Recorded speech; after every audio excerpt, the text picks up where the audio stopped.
छत्तीसगढ़ में धर्मांतरण का मुद्दा एक बार फिर से चर्चा में है। मानव तस्करी और धर्मांतरण के आरोपों पर दुर्ग में जीआरपी की एक कार्रवाई के बाद छत्तीसगढ़ से लेकर केरल तक हलचल तेज हो गई है।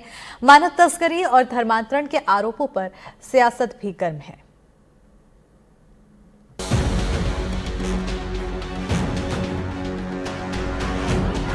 छत्तीसगढ़ में मानव तस्करी और धर्मांतरण का मुद्दा गर्म है।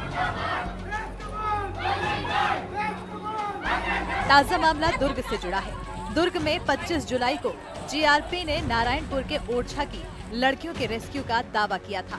साथ ही 2 नन समेत 3 लोगों की गिरफ्तारी की थी। शिकायत थी कि आदिवासी लड़कियों की मानव तस्करी और धर्मांतरण कराने के लिए उन्हें ले जाया जा रहा था। 25 तारीख की इस घटना के बाद से सियासत तेज है। कांग्रेस के केरल और दिल्ली से जुड़े सदस्यों की एक फैक्ट फाइंडिंग टीम दुर्ग जिले में न्यायिक रिमांड पर बंद नन से मिलने पहुंच गई। So these two charges are totally false, unfounded.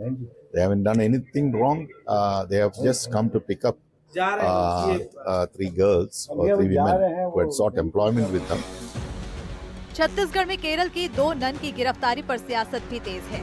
Rahul Gandhi समेत तमाम नेताओं ने सोशल मीडिया पर पोस्ट कर राज्य की बीजेपी सरकार पर आरोप लगाए हैं।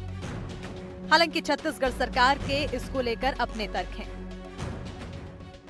जीआरपी थाने में एफआईआर हुआ है और एफआईआर के बाद बयान भी सबके हुए हैं। उन बयानों के आधार पर ये स्पष्टता है इस बात की कि जो एफआईआर हुआ है उसके लिए पर्याप्त आधार उनके पास था। जो अबूझ बाढ़ का क्षेत्र है हमारा, वहाँ की लड़कियों को इनके द्वारा ले जाया जा रहा, वहाँ के स्थानीय लोग भी साथ थे, उनके द्वारा ले जाया जा रहा था। और ऐसे और घटनाएं पहले कुछ वर्षों में हुई हैं, यह भी पता चला। इसलिए यह जांच का विषय तो है ही है। कानून अपना काम कर रहा है, वो अभी जेल में है और आने वाले समय में वो अपनी प्रक्रिया करेंगे, हम अपनी प्रक्रिया करेंगे।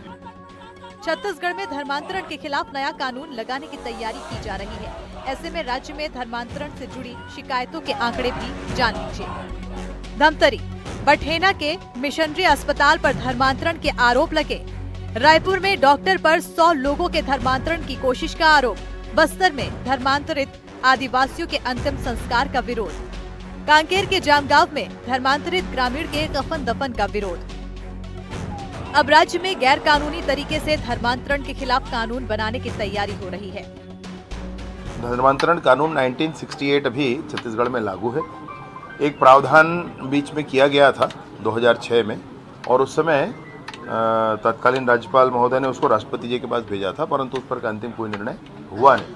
अब 2006 के बाद 2025 है, 20 साल का समय बीत चुका है। नई परिस्थितियां अब सामने हैं। उन नई परिस्थितियों के आधार पर नए प्रावधानों के साथ एक अच्छा कानून जिससे समाज की इस कुरीति, इस बुराई को दूर रखा जा सके, इसको जरूर लेकर आ रहे हैं और मैं सोचता हूँ कि अगले विधानसभा सत्र में आ जाएगा। साल 2021-22 धर्मांतरण की 31 शिकायतें मिली।